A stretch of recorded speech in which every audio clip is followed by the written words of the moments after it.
Hey y'all, welcome to The Greek Chorus, a podcast hosted by two friends from New York who met in college and moved to LA. Where now we're yapping about how we're using our degrees and charm to navigate this amazing city. I'm Issa Providence. And I'm Jordan Tate Burrows. And we're The Greek Chorus.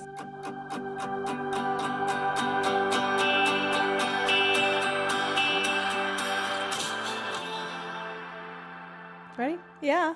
Hey guys. Hello. Hey. Happy podcast 7. I know. Welcome to episode 7. Whoop, whoop. Woo woo. End of February. That's wild. Yeah.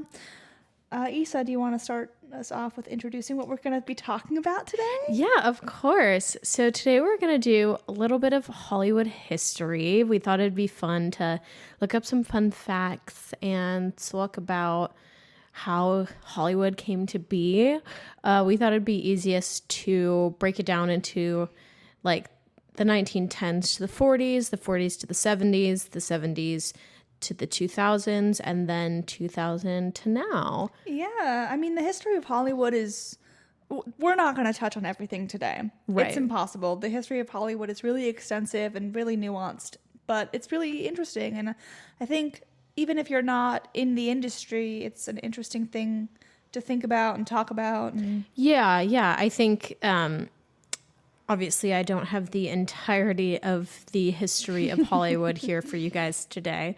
I think we both just wrote down a couple of things from each 30-year section that we thought were interesting. Yeah. And hopefully it'll be interesting to talk about. Yeah, hopefully you guys find it interesting. And if you don't, well, keep on listening. Yeah. Maybe you'll find a different era interesting because they're all very different. Yeah. Issa, what is your goddess of the day? I'm so glad you asked, Okay. Joe. Today I am the goddess of locking in. Hell yes! Doing this research for this made me feel like I was back in school. Yeah. Because I haven't done like extensive research in like a really long time. In like a year. Yeah. Even that, like, I don't even know if I did it my like last semester at school, but We didn't. Newsflash? yeah, Didn't no. happen. But it was fun, and also just been on the IMDb Pro, LinkedIn, Actors Yeah. Access, Casting Networks, Locked In grind. Oh yeah. Because you kind of have to be, and you have to be neurotic the about that season. kind of stuff. Yeah. Yeah. What are you the goddess of today? I'm the goddess of the laws of attraction. Okay. We were talking about this earlier. I mean, it was nothing major. It was actually kind of funny, but I had my first speaking role today in LA. Woo! But we were laughing because I was telling Issa that it was for a commercial that I completely forgot that I had sent in a tape for and applied to, and it was weeks ago. I just didn't even realize that it was one of those like casting networks things that you just say like, oh yeah, I'll just send in a tape for this, like la la la la la. And then they got back and they were like, yo, are you available Tuesday? And guess what? Yes, I was. Was it a prelim tape, or did they... It was a prelim tape. Oh, so they didn't even like It wasn't self-tape even request you? No. I think they had picked someone and they dropped out. Interesting. I need to do more of those ones that are like, in order to be considered, you have to do the script beforehand. But I'm like, unless I already am ready and have my setup out, I can't be like, I'm going to film this for you Right now. Because otherwise it's going to be lost in the like mix of everything. Yeah, I always send it to myself. I like text myself the link, and then later, like the next day, I'll be like, well, let me just go and do it. Yeah, that's fair. Because like, Yeah. I'm sure those get so many less applicants. Yeah. Because people don't want to take the time. And they're Me good included. stuff. Yeah. Like, Some of them are, I'm just like, why? I guess they don't want to have to go through the... I mean, I guess it's just sort of like traditional auditions as well. Like, they don't see your reel. They just want to see they just ask you to audition. I don't know. Yeah, I've never thought of it that way. But so true, girl. So true. All right. Issa. Oh. Sorry. No, you go. I asked you this question when we were texting earlier. I don't know if you have an answer, but do you have a favorite movie or TV show? I was about to ask you this question. Yes, I do. I love so many. I mean, there's La La Land, which is duh, but right now I'm really into the Netflix series Hollywood. I also had that down. It's really good. The question also, I didn't even finish the question, is do you have a favorite movie or TV show that is about Hollywood? Yes. Hollywood. It's called Hollywood. Yeah. It stars the Patti LuPone and a bunch of other amazing actors like Darren Criss is in it. And Jim Parsons. Jim Parsons in it. It's actually like a star-studded cast. And it's about the 40s and 50s, the golden quote-unquote age. I don't even know if we want to call it that.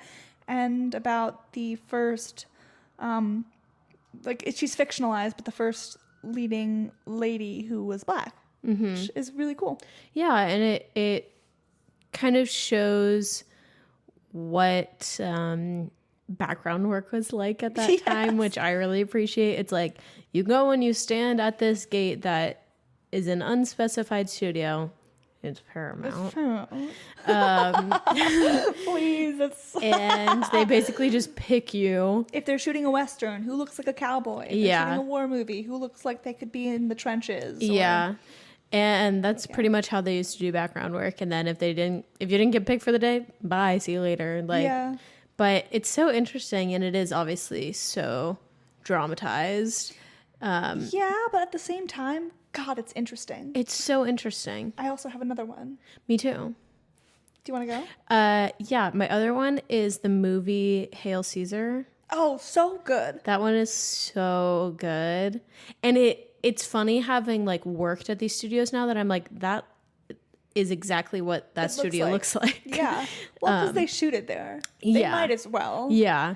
But that one is really good. That is also a crazy star-studded cast. It's insane. Like ScarJo, Channing Tatum, who plays the main, George Clooney is the main character. Yeah. Like that. I just thought of Babylon too, because Babylon's another one that's God, there's a lot actually that I really Yeah, it's interesting to watch movies about the industry because I'm like, it's kind of like watching a chorus line. I'm like, did they put that back in there, or is that just what the back of the theater looks like? I'm sure, yeah. You know what I mean? It's the same with are there things that they put in there, or is that just what that studio looks like?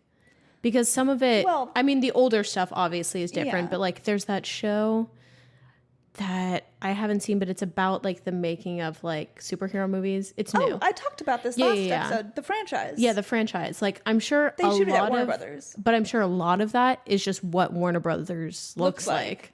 Yeah, because it's you don't need to. You might as well. Yeah. I mean, Hollywood. The first scene of them trying to be picked. If you were ever in LA and you passed the Paramount Studios, that's the gate. Yeah.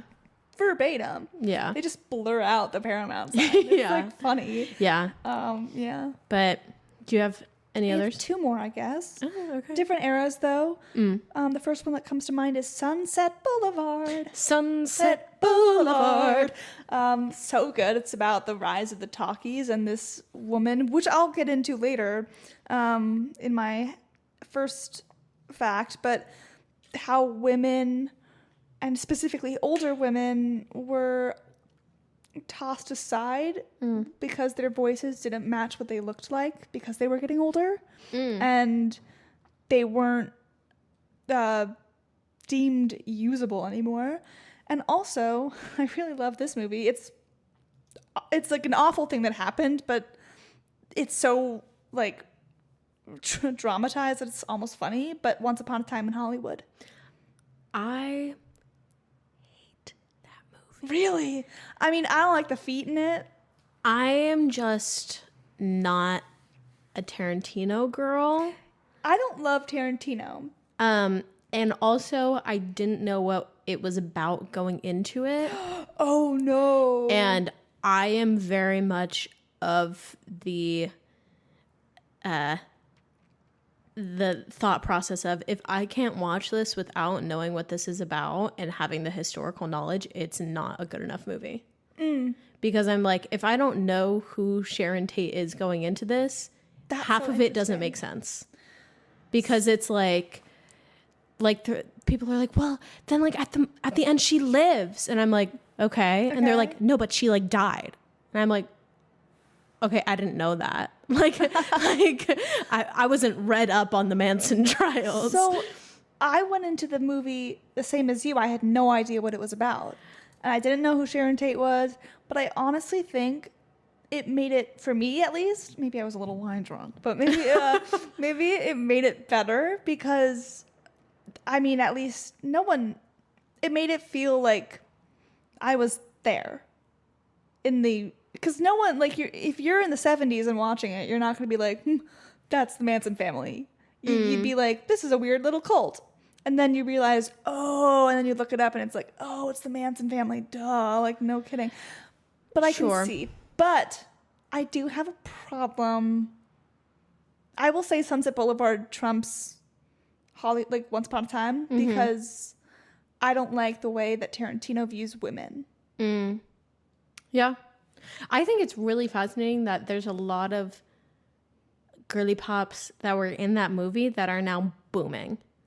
Sydney Sweeney, Mikey Madison. Tarantino, if you want to cast me, like, let's have a discussion. You know what I mean? Like, I rescind my... Yeah, just because I said that, like, doesn't mean that I'm not willing to have my thoughts changed here. Like, but who else was in that movie that is now super popular? Margaret Qualley. Yeah. All three of them were in that movie, and right now we're, like, really, like... insane, in their A game.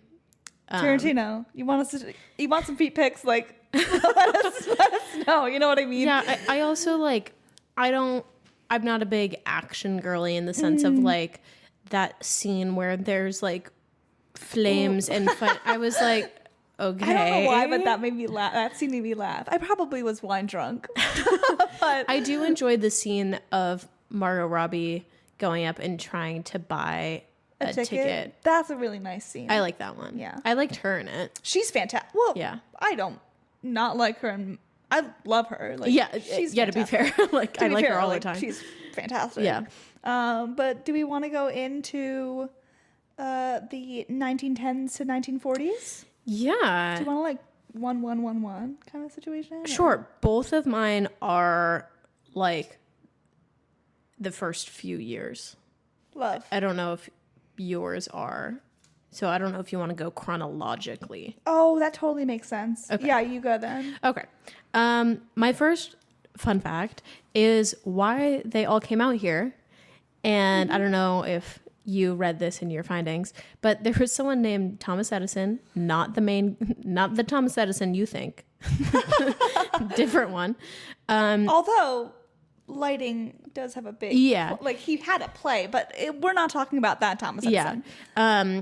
But there was this guy named Tommy Ed, and he essentially had a monopoly on the film industry in New Jersey, which is where it was centered at the time. Which is crazy. Yeah, I think that's so funny because now they're, like, trying to move back over. But I think I would assume that they were based there because New York was so art-centric. Yeah. And they had all of the artists coming in from the city. But they basically didn't want to deal with legal stuff with him anymore because he owned all of this film equipment and everything. And they were like, fine, we don't want to deal with you.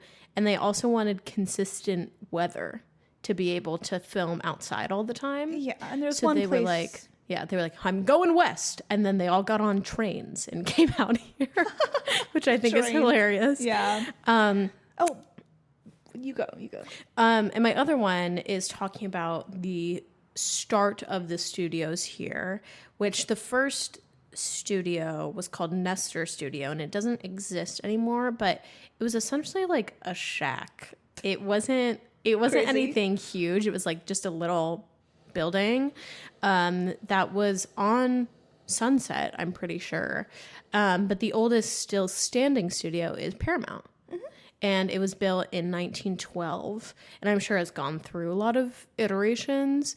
But, like, you can tell how much of a landmark it is if it's this big booming thing in the show Hollywood that takes place in the 40s, right? And it's actually the only major studio that is headquartered in Hollywood proper. Because if you don't live in LA, Hollywood is actually a neighborhood. Yeah. Most of the studios aren't actually in quote unquote Hollywood. Yeah. Paramount is the biggest major studio that is in Hollywood and is headquartered in Hollywood. A lot of other ones are in Burbank, Culver City, Studio City, obviously. Yeah. That's kind of where the major Glendale. ones are. Yeah, Glendale. But Glendale's like, most of them are Warner Brothers, which is in Burbank. Yeah, I think most of them are in the Valley now. Yeah. And then Amazon is in Culver City and Sony. God, ain't that a hike? Yeah. Oh my God, Culver City so far. By the way, if we say Amazon MGM, same. They're the MGM is owned by Amazon now, so they're the same studio. Yeah, yeah. Those are my two 10s to the 40s. I love that. Okay. First, because I already said my women being affected by the talkies, I will say Hollywood wasn't actually called Hollywood until about 1920. The actual sign, which even if you have never been to LA, you've seen a picture of the Hollywood sign. Yeah. It actually was Hollywoodland. And then because of a fire or an earthquake or something, the land disintegrated. And they were like, you know what? They pulled a BoJack Horseman and they were like, you know what? Hollywood. That works. And I think that's hilarious.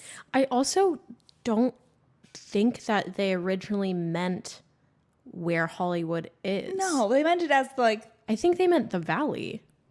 Yeah. Because it was like these... It was originally coined by these like real estate moguls. Yeah. Who like had nothing to do with the film industry and just wanted to be like, come here, live in the Hollywoodland. And that's my transatlantic. As you can tell, it's not one of the dialects. We'll be using a lot of the transatlantic. No, I can't even do it. That's not one of the dialects on my resume. It's not one of mine either. But yeah, it wasn't even like made and coined by people in the industry, which is so funny. They just happened simultaneously. Yeah, it's so funny. Yeah. And my other one is, this is a little bit more specific, but there was something called the Big Five and the Little Three, which you started to mention. The Big Five were Paramount, 20th Century, Warner Brothers, MGM, and RKO, which doesn't exist anymore. And the Little Three, little, I put it in quotes, Universal, Columbia, and UA, which also doesn't exist. But those big eight created what we in Hollywood now refer to as the original star system, which was an assembly line-esque mechanism that took actors who were contract players, so you only acted for like MGM or Universal or Warner Brothers, and they basically managed them. They created, made up personas, biographies. They paid reporters to convince the public of the persona of this actor. So like Marilyn Monroe, she wasn't Marilyn Monroe until she became a contract player. Right. And they talk about this in the show Hollywood. They do, yeah. Is that they basically are training these girls to be these contract players, and like there's scenes of them in like classes about being on camera. Or the oh god, what's his name? He's a very Rock Hudson, where they were like, oh, you're no longer like Robert Doolittle or whatever, like you were Rock Hudson, and this is your backstory. But they became sort of these symbolic resolutions to social problems or scapegoats, and these actors were no longer just actors, they were stars, and they were the studio's marketing scheme. Right. I think that's really cool. I think Did the studios that don't exist anymore turn into other things, or did they I think get they were bought out. That makes sense. Yeah. Because it's so funny to think of Universal and Columbia as like The the little ones. Isn't And I'm that crazy? like, that's just like, how did one that was thought of as a big five fall? Like, that's Sure. what I'm. I have a little bit of that later. Oh, okay. No Don't you spoilers. fret. No spoilers. Do we want to go into the 40s to the 70s, which is a huge time period? Yeah, it is.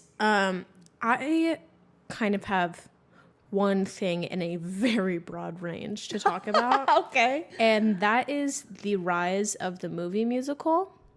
Love. As we know, I'm a theater kid.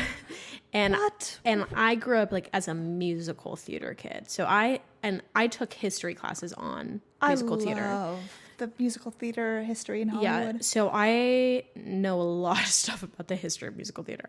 But I think it's really fascinating that somehow they had, and it coincided with the golden age, quote unquote, of musicals as well, because that was also what we would call the golden age of musical. And these musicals were being created and then made into movies really quickly.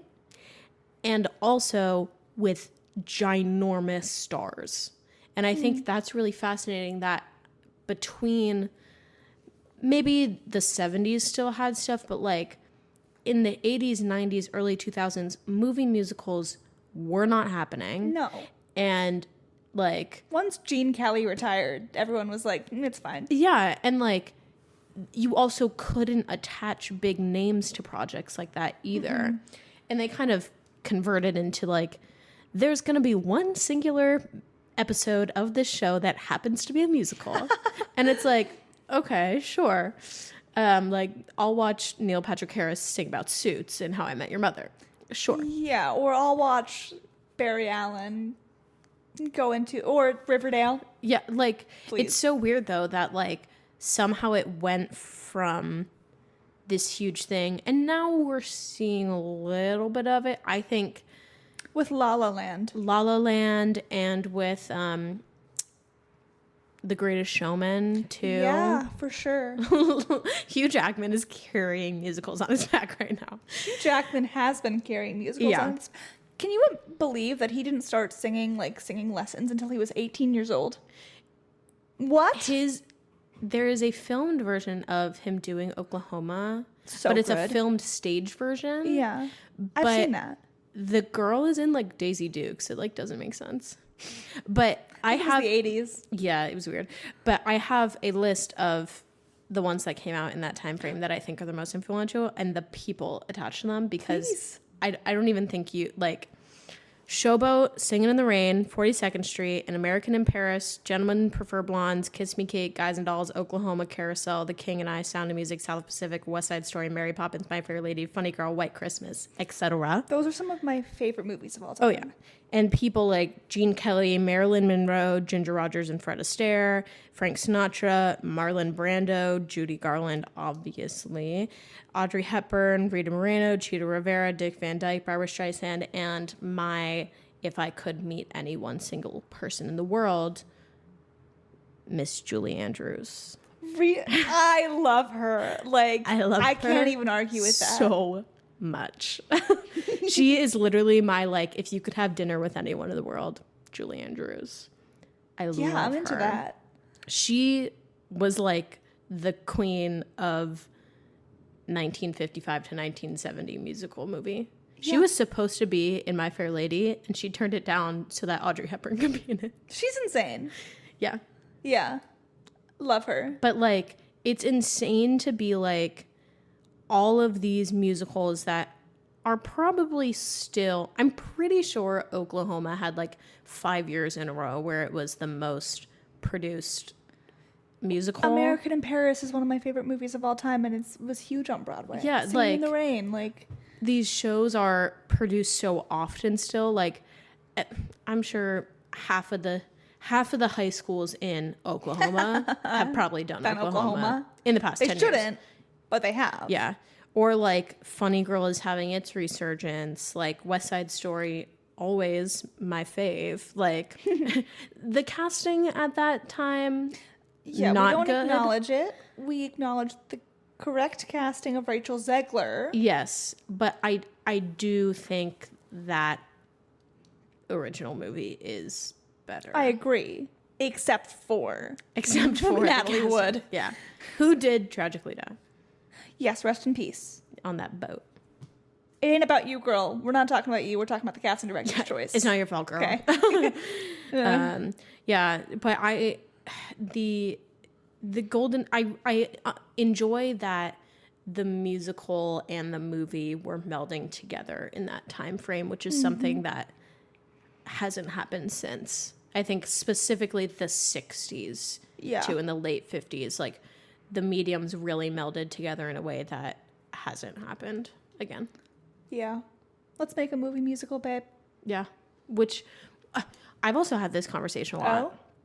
Because like I said, I'm a theater kid. I am anti-musical movie that doesn't gain anything from being a movie. I agree. So Mean Girls being put back into movie form, I'm like, you can portray a high school on stage. Dear Evan Hansen, you can portray a high school on stage. Wicked. Should you? Wicked helps. Yes. Because there are all of these fantastical elements of it that come more to life on screen. I also think you can't see micro braids from a stage. Oh, yeah, no. And representation is, you have more availability to do that with Wicked. I wonder if they're going to, I hope so. For the new Elphaba. I really hope so. Me too. Or even if it's not micro braids, like braids. Yeah. Or curls of some sort. Yeah. Have her embrace like either protective or natural hairstyles would be really cool. Yeah. Oh, that's interesting. I haven't even thought about that. And why haven't they done that with the Glindas, who have been black? Yeah. Well, I think Glinda as a character wants to be more mainstream. Sure. So she would straighten her hair. Yeah. Yeah.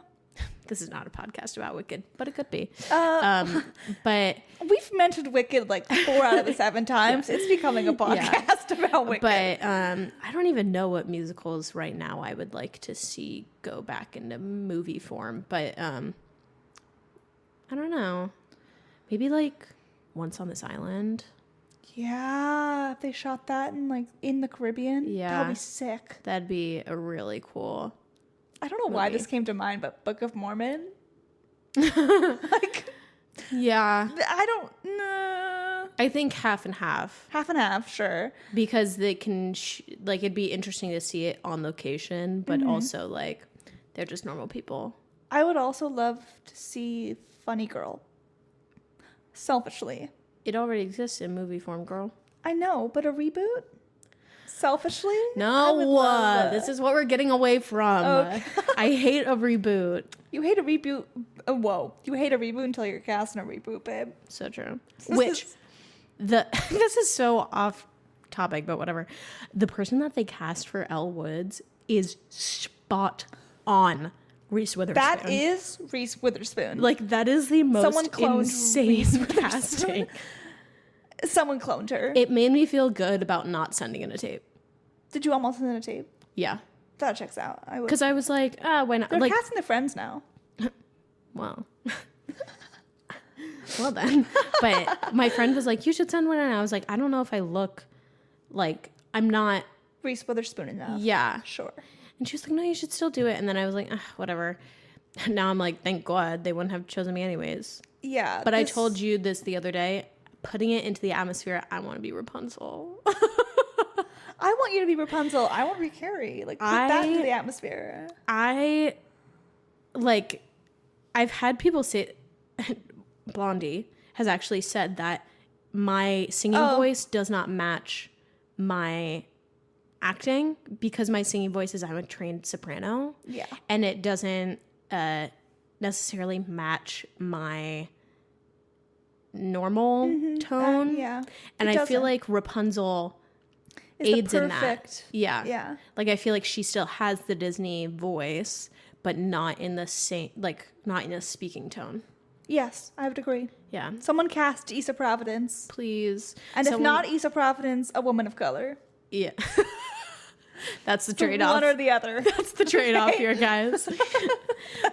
Because people keeping like Florence Pugh, and I'm like, Florence Pugh is too old. 30. I love her. She looks amazing. Yeah. But she is just like too, in terms of age, mature. Yeah. It literally specifies that Rapunzel's like 18. Like it's her 18th birthday. She's not even 18 yet. She's Yeah. 17 and 8, whatever. The lights will turn on her birthday. I think Blondie should play Flynn Rider. Then I don't want to be cast. Okay, well, Scratch that. I will be cast. I'll do it no matter what. You'll do it anyway. Cast me as the chameleon. Cast me as fucking Max. Like, I don't care. Like I'll just be the voice being like, bleh. I'll be a PA. Like, should I go to my fun facts? Going back to the history. Going back to the history. Thank you for bringing musical theater into that. Yeah. So I'll do it chronologically. Okay. So, 1948, the Paramount case. So the studio systems that I was just talking about, the 5 and the 3, created an oligopoly, which is basically a monopoly of conglomerates that take control of a market. You just said so many big words. Big words. I'm educated. I had to do a self-tape earlier that used the word circuitous. Wait, Right. Circuitously?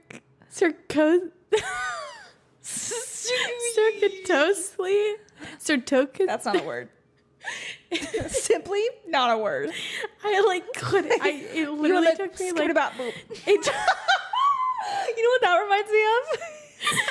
When like you're reading a fantasy book and you, at least for me, when I'm reading a fantasy book and there's like a big like magical name that doesn't exist in the English language, I'm like, skip about boop. You're like, right. I'm gonna call you B. I'm gonna call you B.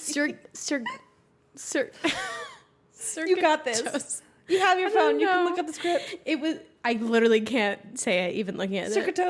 Circuitously. It was like used in this. It was used in the same sentence as like, it was like, this info like backwards, forwards, horizontal, vertically, diagonally, circuitously. And then she made up the word labyrinthically. I don't think mathematicians even use that word. I was like, oh my God, I'm like having a stroke trying. It literally took me like 10 tries. That's so funny. Yeah. You got anyways, it. But back to your big words. I just used the big words. But the Supreme Court ruled that these studios had an illegal monopoly over the Little Three. So the Little Three weren't included? No. Oh. It was the Big Five that had the monopoly. They could choose the stars. They could choose the movies. And then, like, whoever, like, whatever they tossed aside was basically what the Little Three could get. Interesting. All good movies, by the way. But the Supreme Court got involved and said that it was unconstitutional and low-key illegal. And that became a divorcement of the star system. Because they weren't allowed to have contracts over writers or players anymore.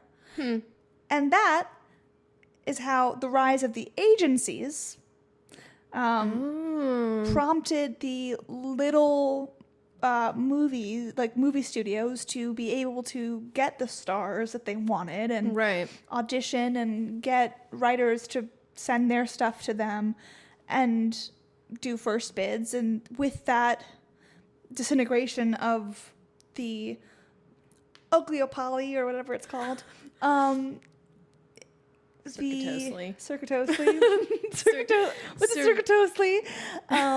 that is when the studios became more even.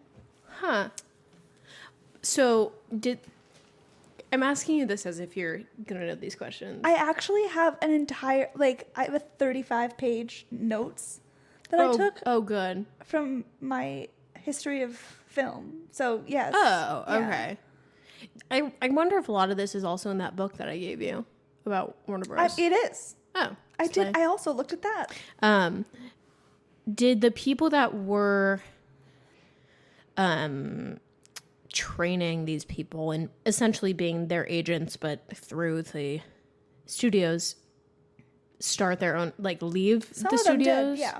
Some of them were producers first and just did it because they wanted to mold the actor to what their studio would make money off of. Right. Which was illegal. And so some of them were doing it for genuine reasons and became agents, and some of them were doing it for monetary reasons and became agents, and some of them were doing it because it was illegal and they were producers. Huh. That's so interesting.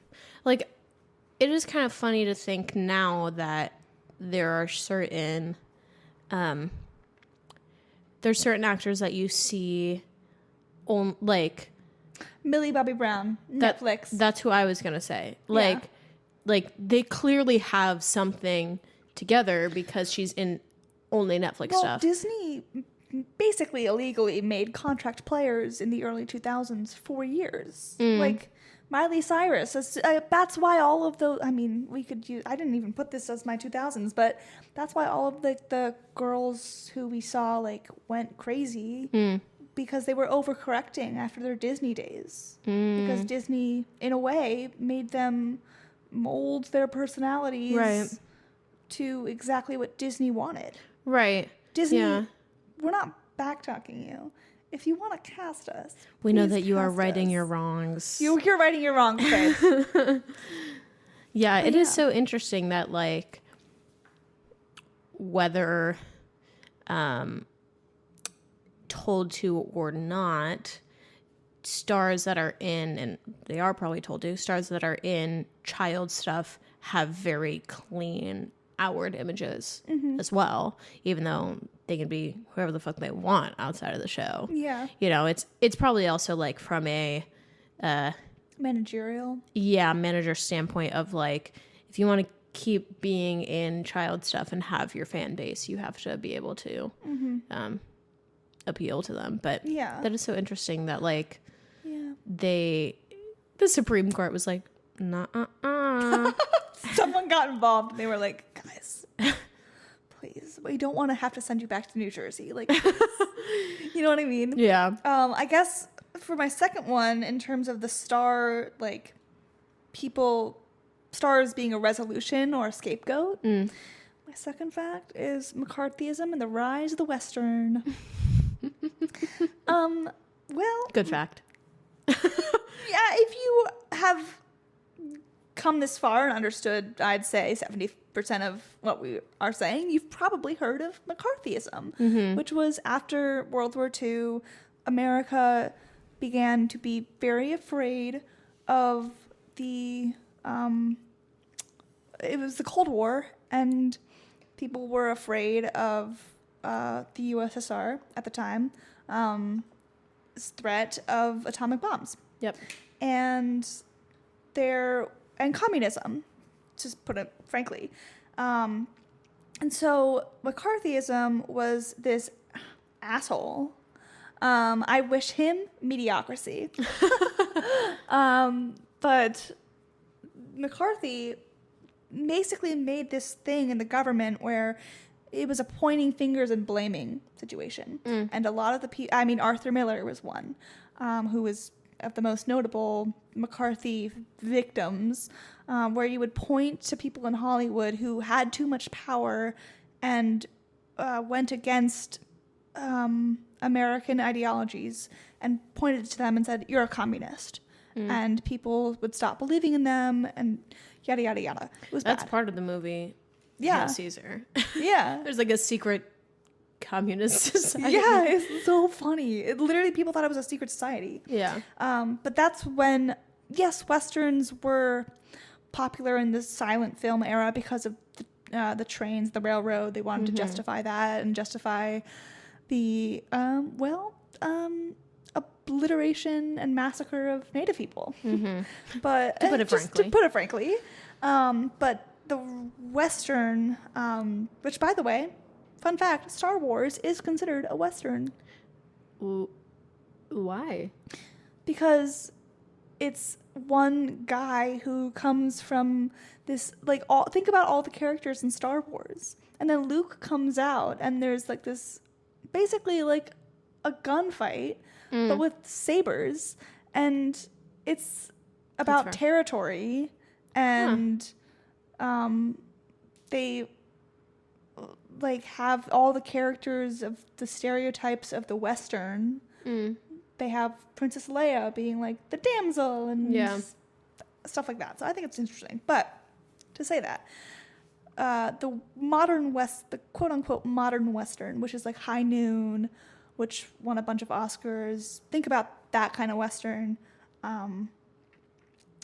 It popularized syntactic expression and ritual function, which was thematic undertones that basically told you how you should think and how you should behave.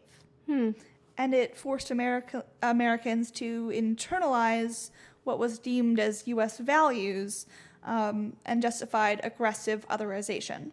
So if you were an other, usually they were people who were Hispanic in the Westerns, which I don't love. But they were the bad guys and, like, with the bandits and stuff, and it made it okay to otherize them, right? Which is what happened to communism, and was a direct reflection of that. And they wanted to post-war. I thought breaking it into after the 40s was interesting because post World War II, we saw such a rise in propaganda and Americana stuff, and, like, it's interesting to think of now the film industry is a very, like, woke industry for very anti-Americana. Yeah, very so like artists tend to be more liberal than other professions.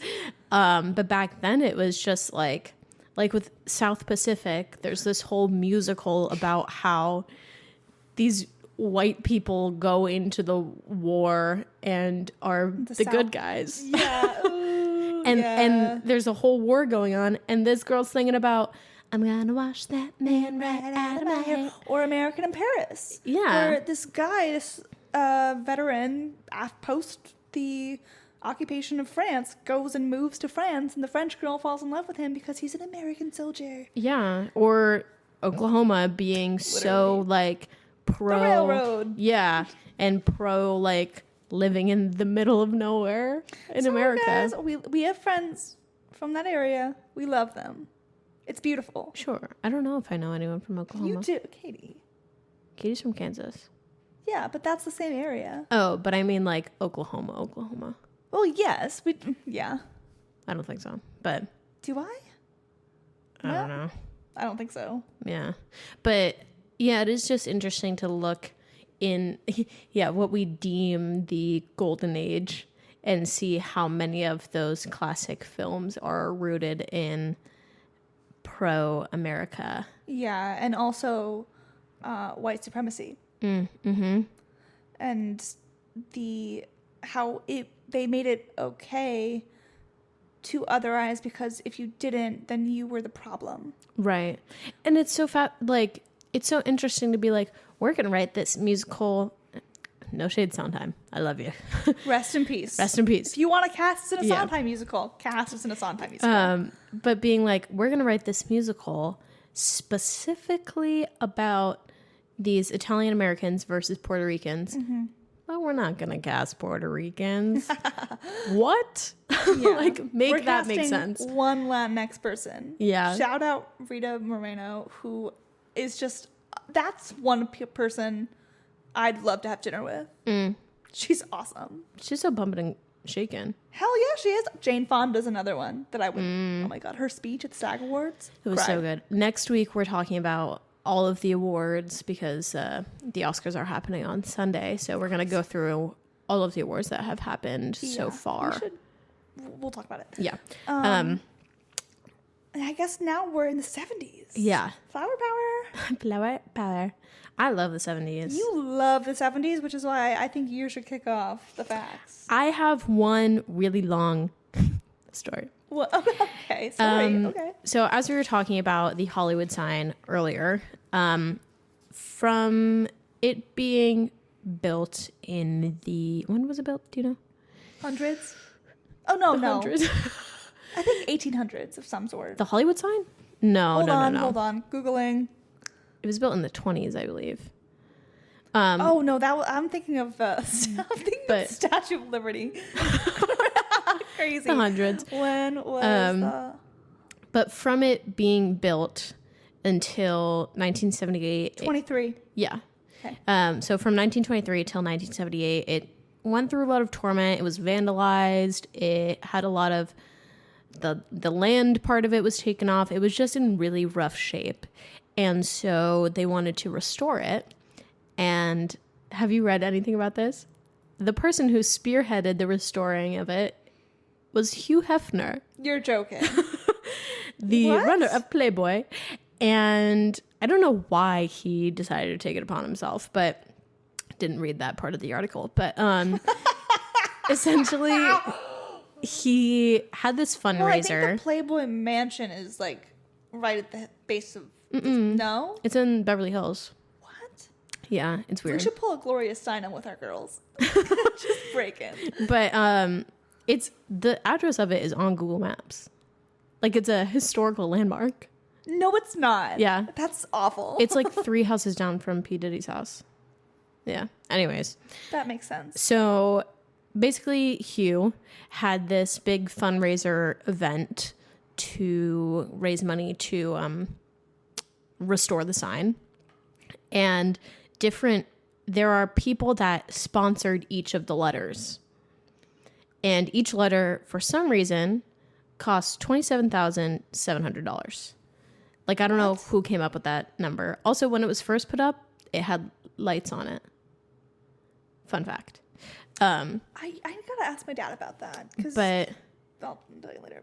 But the people, I wrote down all the people that sponsored the letters because I thought it was interesting to be like, who are these people? Okay. So the H is sponsored by Terrence Donnelly, who was the publisher of the Hollywood Independent newspaper. Love.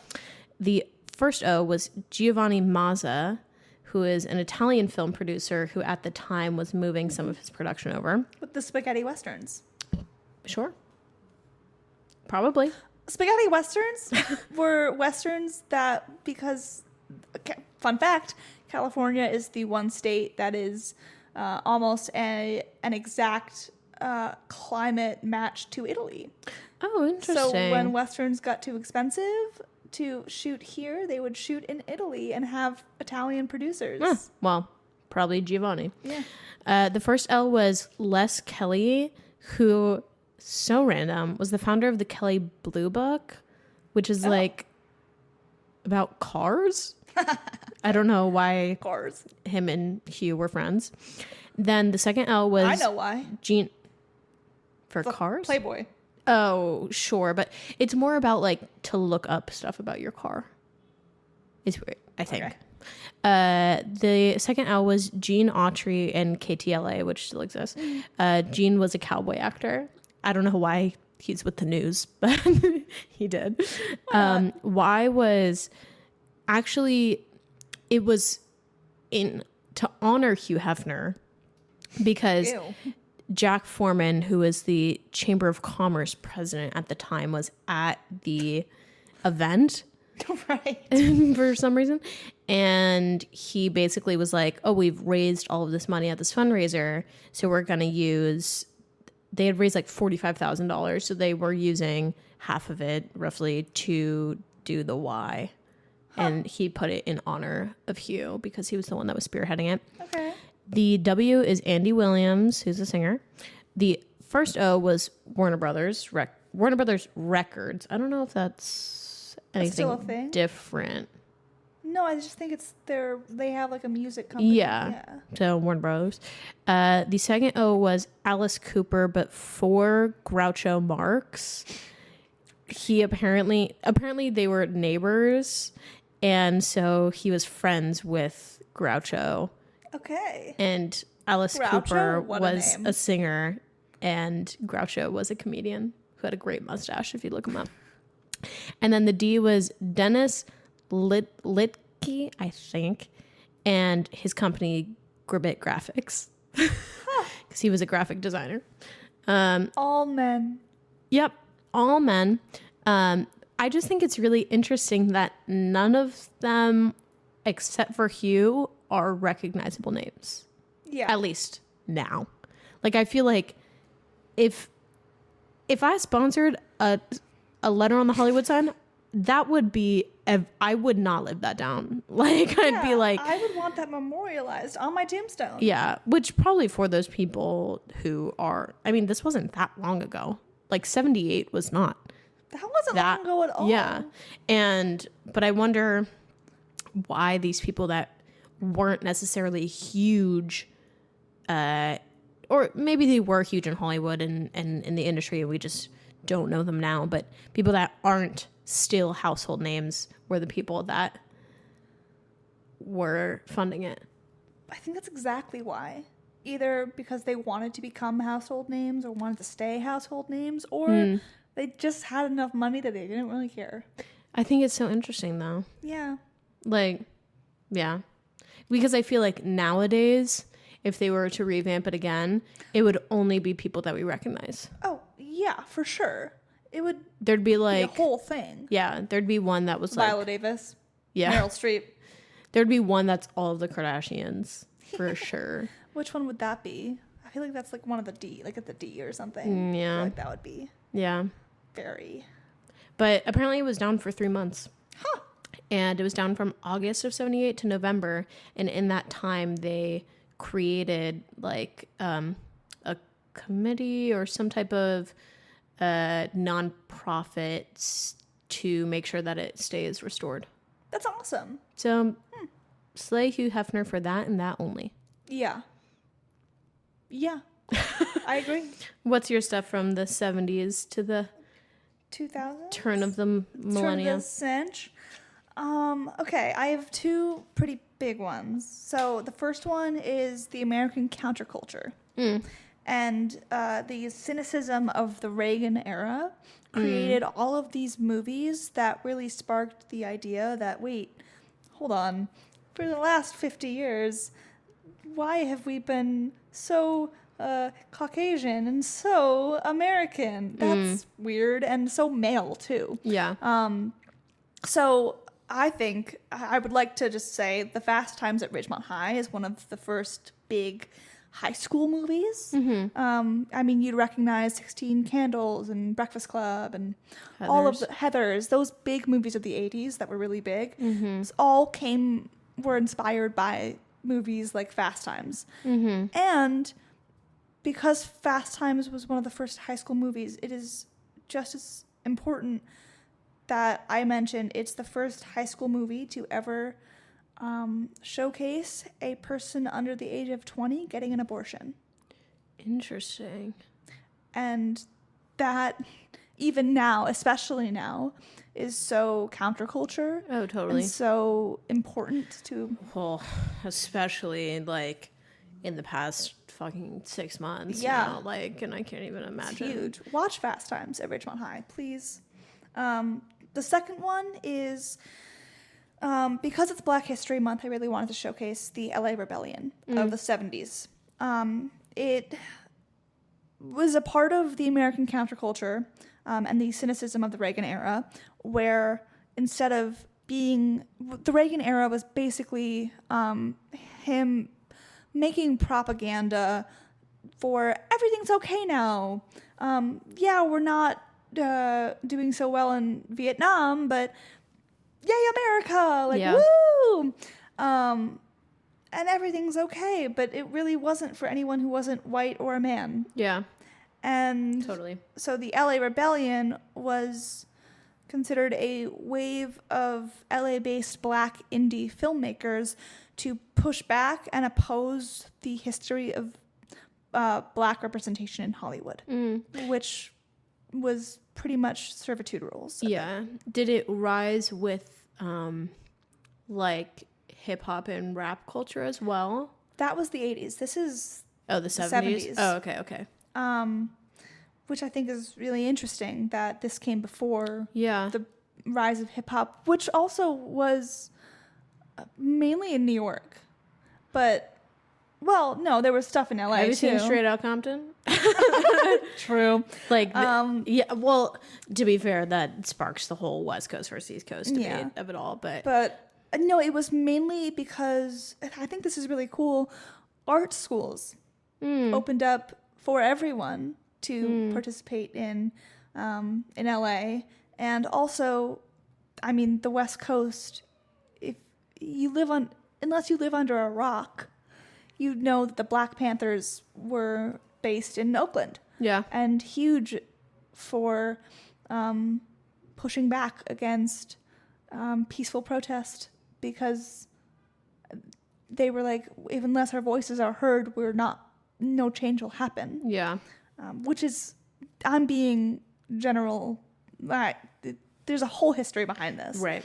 But I think it's really cool that these indie filmmakers were coming out and making all of these unapologetically black and black culture movies, because Hollywood wasn't representing them. So if, in terms of these, what language? Whoa. Because it's Black History Month and we're talking about this, I would like to name some of the black filmmakers and movies that they made during this time. Yeah. Charles Burnett, Killer of Sheep, was in 1977. Haley Germa is an Ethiopian who moved in the 1960s to support the civil rights movement and directed Bush Mama. Kathleen Collins was the first ever black female director to direct a feature film. Wow. And that is Losing Ground in 1982, I believe. And then Julie Dash directed The Daughters of the Dust and Illusions, which was the first black female filmmaker to ever get produced and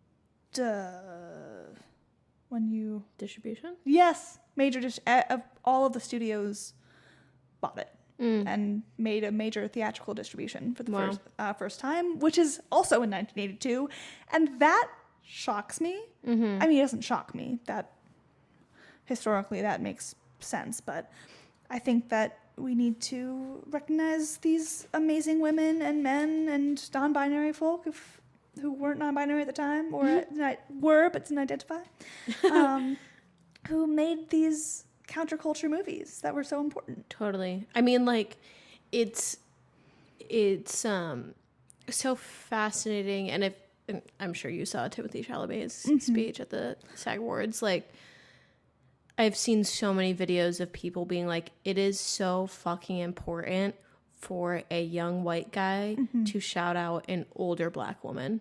Absolutely. And there is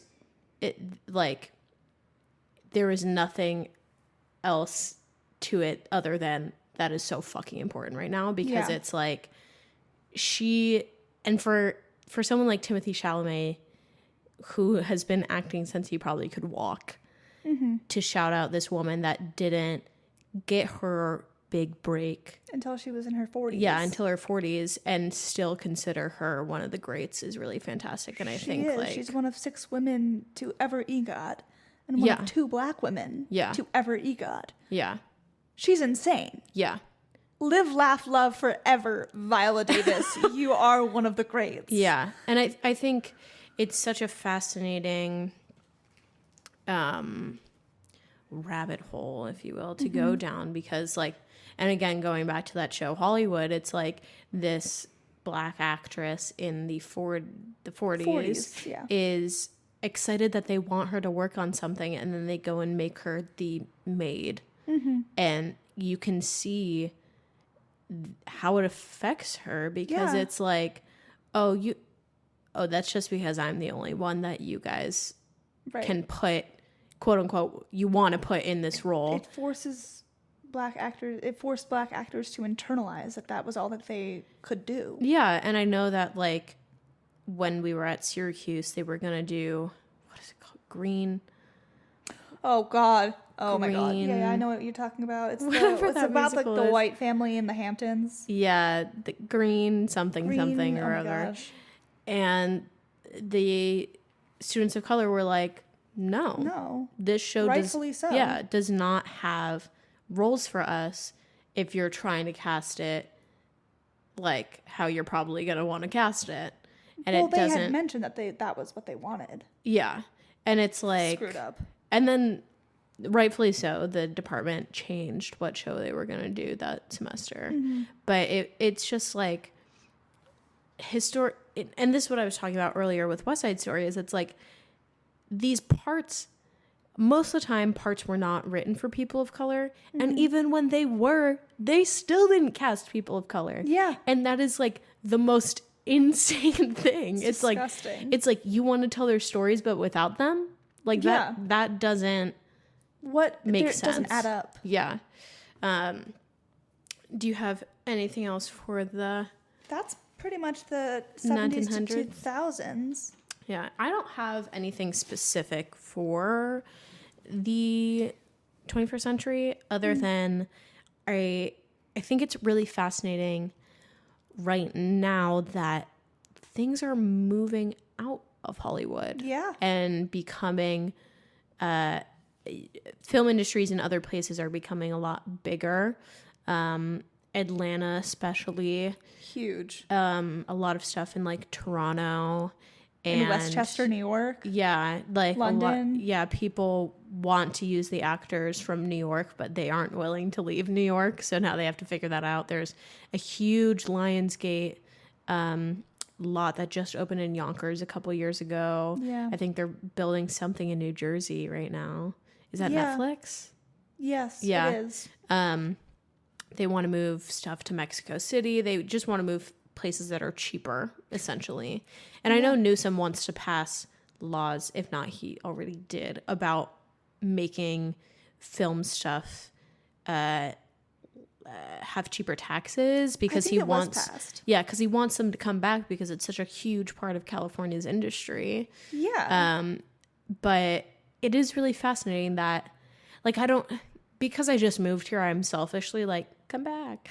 But I'm like, it does give such a larger range of opportunity to more artists because not everybody wants to up and move to LA. Or like, can. Yeah. Or has the privilege to. And there are many a actor that and producer and director and every single person that works on any production that now have more opportunities, which I think is awesome. I think in the next few years we're going to really see, especially after the strike and the fires, and I think there's going to be a good split between what is going on in California versus everywhere else. And I think it's going to start to even itself out and come on to some sort of keel about that. I think like the thing that frustrates me about the industry is that, and also this is just because I am just getting into it, is that they keep casting the same people that have been in everything. And it's the way to break in is indies now. Yeah, because there is no way to be a no name that has never been in anything and get cast in a Marvel movie. That doesn't happen anymore. No. A big box production companies don't take a chance on you like that anymore. But then it just goes into these huge A-list actors that are already millionaires just become bigger millionaires because everybody wants to cast them in everything. And it creates a cycle. And I think that's what LA is going to be a hub of, is people that are already famous and already live here.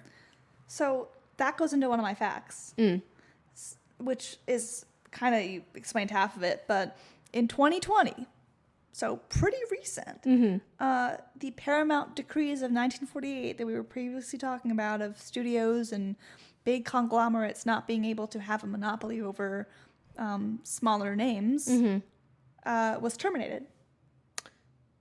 Interesting. So because of that, now studios and companies can basically handpick and mold whoever they want, because it will only benefit them. Right. And because of the decree being terminated, it essentially made a monopoly again of actors. When did it end? 2020. I wonder if that's why Millie Bobby Brown works with Netflix. Yeah, I'm sure. Yeah. I'm sure of it. Which is frustrating to many degrees, but Right. you know, I have faith that people who work really hard and are educated will be able to find a way in, but it will be harder. Yeah. Which is scary. Yeah. I also have the rise of the franchise.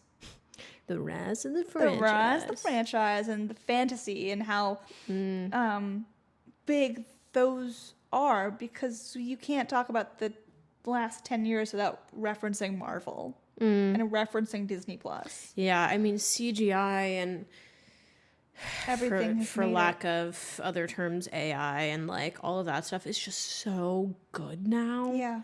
That like our brain is so skewed because you watch something from like the 90s that has CGI and you're like, what the fuck is that? Yeah. Like it Totally. even like animation style. If you guys haven't watched the first Shrek recently, Crazy. It's so horribly animated. Or SpongeBob. Oh yeah.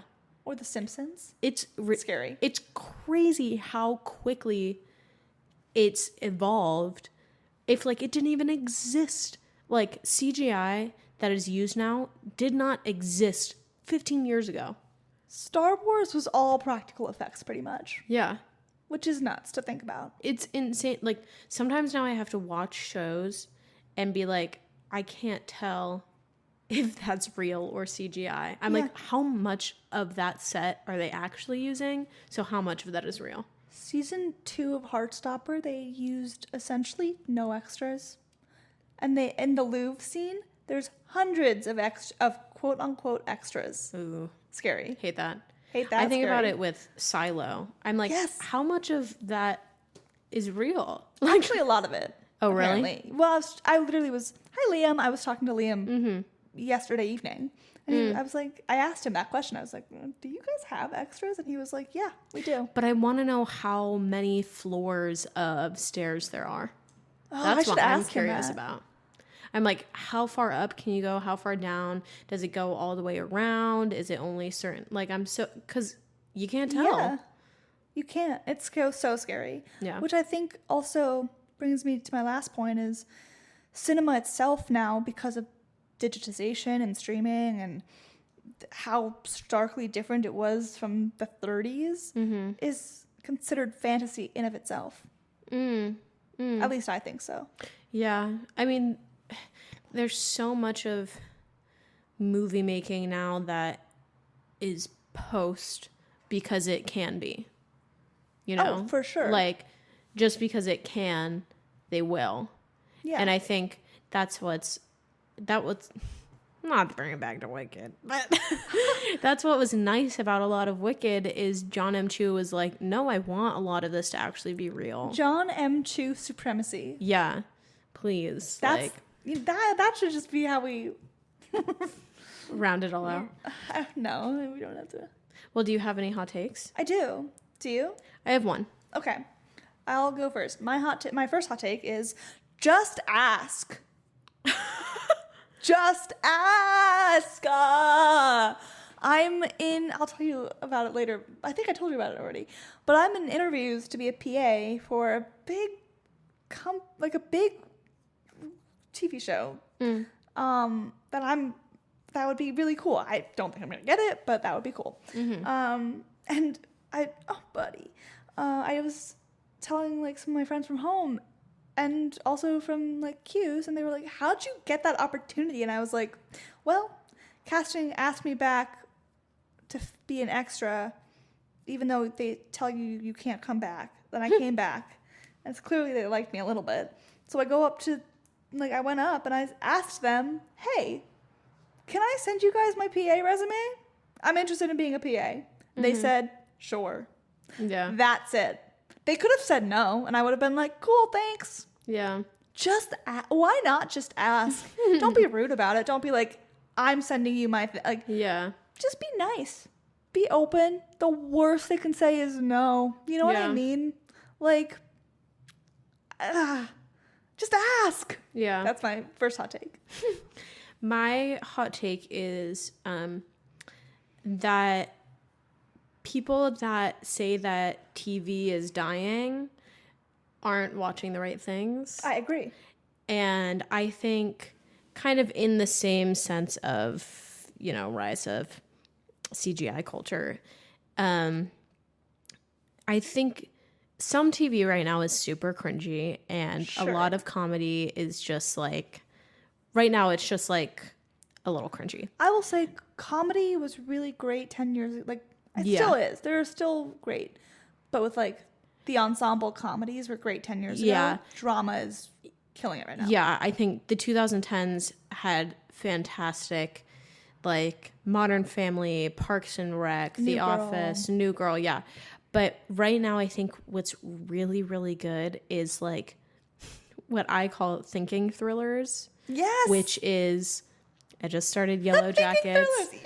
Yellow Jackets, Severance. Severance is so good. I can't remember the last time I sat down to watch a show exactly when it came out every week. Mm-hmm. Like Severance, I sit down and I'm like, I am locking in and watching the show. Yeah.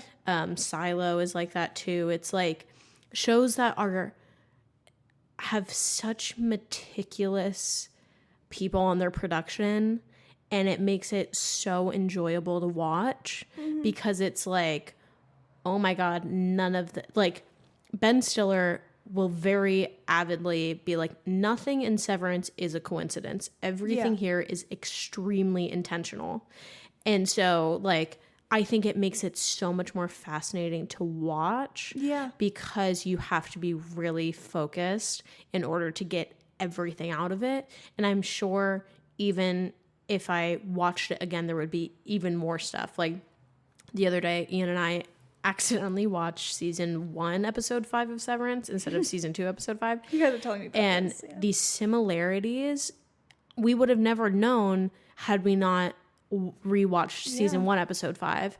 So it's like they're not even there necessarily to make sure that you remember these things, but it's like every single piece of every single puzzle is so intentional. And I think TV right now is doing that genre really, really well. Really well. I will also add, if I may, to that, I think dramas and thrillers that center around women are doing really well. And personally, listen, okay, this is part of my hot take. I'll tell it later.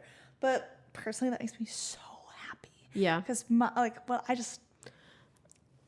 I love women, and I just think that women are the greatest things to ever happen to mankind, and they should constantly be listened to. And that's just I was saying this while watching Silos. I'm like, how many other shows that are like kind of actiony and fight and like thriller like this, the main character is a woman? Yellow Jackets. But like Yellow Jackets is more ensemble. But like very few. Very, very few. I'm like, I am so like apparently pleasantly Rebecca Ferguson, surprised. Amazing as a human. Oh, really? Yeah. I love that for her. Yeah, love that for her. Yeah. What is your second and last hot topic of the day? So I was thinking about this on the way here. God, and my hot topic is, God, what a moral quandary I am in to be such an active man-hater and be attracted to men. It like is fair, upsetting to me. So true, girl. Like, God, our men, like, found my new like white boy crush of the month. At the same which celebrity crush, not a real crush. Let's be so for real. But at the same time, like, then I think about, like, everything that's going on in the world. Who's to blame? Men. Who's to blame? Men. Sometimes I see pictures of my friends or acquaintances and their boyfriends, and I'm like, he must have the most dazzling personality because he probably doesn't. He is so ugly. So ugly. And it's not just about their looks. It's just, oh, God. Yeah. Like, men who go to therapy, who talk about their emotions, who support women, you're not involved in this. Mm-hmm. I'm just talking about, like, the boys. It's the boys. So upsetting that I'm attracted to men and at the same time want to decenter them. Oh my God, it's just the worst. Yeah. I live with and am in love with a man. We love Ian. Yeah. Different. And yet, we love him differently, but we love Ian. And yet sometimes I'm like, damn. Fuck, man. A guy. A guy. A dude. A dude. Real. Yeah. Anyways. On that note, appreciate females. And especially appreciate women in Hollywood and the history of people of color and women in Hollywood, because they're the people who, Bonzo's Bowl, who are running the joint now. Yep. And on that note, we'll see you guys to talk about the awards next week. Oh, yeah. All right. We'll see who wins everything. Yeah, we should make a bracket again. Oh, yeah. I'm definitely going to make a bracket. Mm-hmm. All right. Thanks, guys. Bye. Bye.